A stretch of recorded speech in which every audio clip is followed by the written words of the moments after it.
Hey guys, it is a Wednesday night. We are midway through the week, y'all. I don't know about you, but I am really happy to see that there is the weekend horizon ahead. Let's really get together and get our minds together as we deal with today's words to aspire to higher. Well, yesterday we talked about influence, right? And so, whether it be direct or indirect influence, and the ways in which we can influence people to change, we got to see it from a perspective that we do have the ability to basically eh, sway the ways in which we can get people to respond or show up in the world. And so, today I kind of wanted to explore what that looks like from another perspective. So, what does it look like to have influence that helps people make a decision? And then walking through a piece of of material that I have created personally and have used on my own sales teams that have proven to be successful.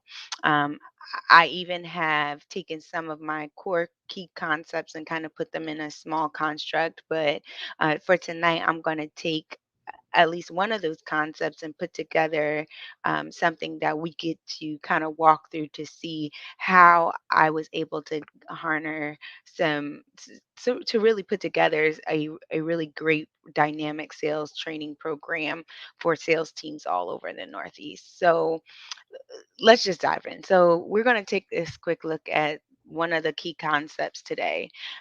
So again, yesterday we talked about the salesperson and their job literally being to indirectly plant ideas in the minds of others in a tactful, indirect manner so that they will accept the ideas and act upon them as if they were their own, right? And then we talked about the salesperson having the ability to influence the ideas that can come across buyers' minds as they come into contact with them. And so we're going to continue with this thought from the perspective of a sales manager toward his or her own team. So the manager has the responsibility of making each person a producer, right? So that's essentially what we're here to do as managers to make sure that we are getting out of that. People are utilizing their time wisely, effectively, that we're managing risk more appropriately, and that we're making that moolah, right? And so having the ability to influence your team to the point of being consistent producers is a top benefit. But this is not just a benefit for the manager or for the business. The value is equally beneficial to the team members themselves on a personal level, right? So what I want to be clear is that in order for this to work in a way that brings most success, you would need to be directly engaged in directing the activities of your team. So this is to say that if you can't influence the focus, then your power to get them to produce at highly consistent levels really diminishes. So the results are left up entirely to the team member when you don't have the ability to direct the activities. What I will say here as well is this is not for the long haul. This is just for training and building purposes, right? So the first step in a manager's ability to influence is to create the buy-in from the team. And most people think buy-in is for, oh yeah, I'm here as buy-in to the team itself and to what the team represents and to the mission of the business. No, the buy-in is for the product in which they are selling and themselves and the fact that they have the ability to get the job done.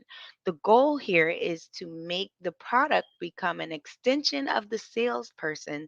So when they encounter the client, the transaction is done with emotion and passion. Why is this important? Because this draws the client in and moves the transaction from a sale to a purchase. This small transition, very small transition, because it goes from a dominant to a docile position. But this small position is one that will allow the client or customer to feel like they actually dominated the transaction. So if I'm purchasing something, it's going in because I know that this is something I needed and I'm having control. Whereby if someone's selling me something, it's something that someone is trying to tell me I need as if I'm deficient in knowing that I have that I don't really know what I need for myself. So that there's more to that. And if you would like to get more information on that, feel free to connect with me. Again, I do hold these training sessions for sales teams. But as we continue throughout the transaction, the most important thing for the team member to do is to kind of keep his or her mind positive using language. Right? Language is really important. Language is so important, and we covered part of that already. But it's in language that will convey a state of mind, um, that really that gets the prospective buyers whatever that they are seeking to purchase. Let me say this again. So I want to say it in a way that's going to be able to help you guys really see what I'm trying to say. So it's really important for the team member to utilize the right language. And this is important because being able to utilize the right language allows the team member to convey in the right state of mind to the prospective buyers whatever it is that the state of mind that the buyers need to have so that they are seeking to purchase what already belongs to them, right? So I want to say that again because I'm not sure if you guys will get that. So throughout the transaction, the most important thing for the team member to do is to keep his or her mind positive using language that will convey a state of mind to prospective buyers that whatever they are seeking to purchase already belongs to them. I hope that made sense. That this is not a loss of something. The something would be money, which is being given up for something of lesser or unequal value, but that this is an addition of greater value and worth, and that whatever it is that is perceived to be lost, money, is not a loss, but an acquisition of what is theirs to begin with. So it's like I'm going in and I'm buying something and I feel like I'm having to give up my money, but is this thing really worth what I'm about to pay? Is there other things that are more valuable and more worthy of this money? And what you want to do is be able to speak the language to the client or the customer that says, "No, honey, this is not even a loss, right? Like this doesn't even compare to this. This already belongs to you. So you can forget about this. Yeah, just give that to me. Here you go. This is yours, right?" So the reason why the team members' mental attitude needs to be set on positive here is because it will determine the effectiveness of his words. Again, the attitude is what allows the proper language to come out, right? And so the manager has to figure out how to convey to the team that their attitude, whether it be positive or negative, is being broadcast continuously, right? And it is picked up by those within their immediate thought projection range, right? This includes all those whom you are in direct communication in any transaction.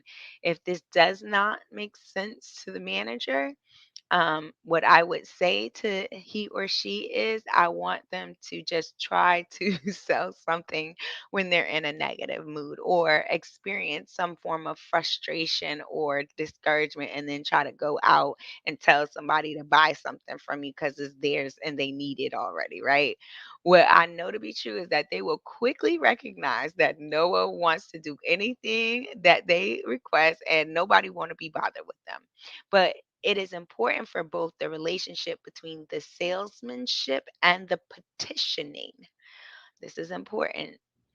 There's a relationship between salesmanship, so the way in which we show up to a sales transaction, how we carry ourselves as sales individuals, and petitioning. Petitioning, you can call it a prayer, you can call it whatever, that invoking.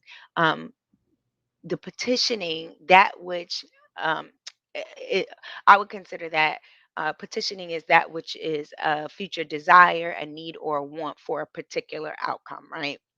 So only petitions that are expressed in perfect faith, with perfect faith. And I'll say, remember, we talked about this a few weeks ago that this faith doesn't mean anything religious. And if you don't recall, go back and listen to the previous ones so that you could get a better understanding of what that faith means. But um, until the petition is expressed with perfect faith in their fulfillment, you can't expect to have positive results. So, when you as a manager are able to influence your team to see how the product is an extension of themselves and they are able to deliver the transaction from a place of positive petition that influences the buyer to move from thinking loss to acquired worth, feeling as if they have dominated the transaction and that and has only taken what was due to them, then and only then will you, as the manager, see consistent high production, which will not just benefit you as the manager or the business itself, but will have a significant impact, positive impact for the team members themselves. I think that was a lot. I hope that it made sense to you guys, and I hope you took a little bit of nuggets out of that. If you would like to get more insight and more information on that, please feel free to connect with me. There are a lot of things that I leave out because I don't want to give away all of my goodies, but I do want to open up the channel of communication to people as they continue to listen into these words to aspire. Because hopefully, what I am saying is inspiring you to aspire to something greater, right? And so I urge you to connect with us if you're looking for any type of personal or professional development. That's what I'm here for. That's what I do. That's what I'm known as. And so people see me even on my 9 to 5 as a coach. And so I am here for your transformational development needs. And so if you believe or that your organization or your team could benefit from a workshop or training, you can connect with me on the web at royaltynetwork.net, or you can send me an email at admin@royaltynetwork.net. I will get back to you as soon as possible. Or you can just go on to the website and you can book a time and schedule a time slot with me, and we'll have a time to have a consultation. If you have not done so already, please subscribe, like, and follow us. We know that you are chosen to be a part of our royal family. So we want you to go ahead and subscribe and like and follow us. As well, don't forget to share. We believe that we have enough wealth to spread. So let's spread it all around the world. Don't be stingy and invite someone to get their part of this wealth. It's their share, right?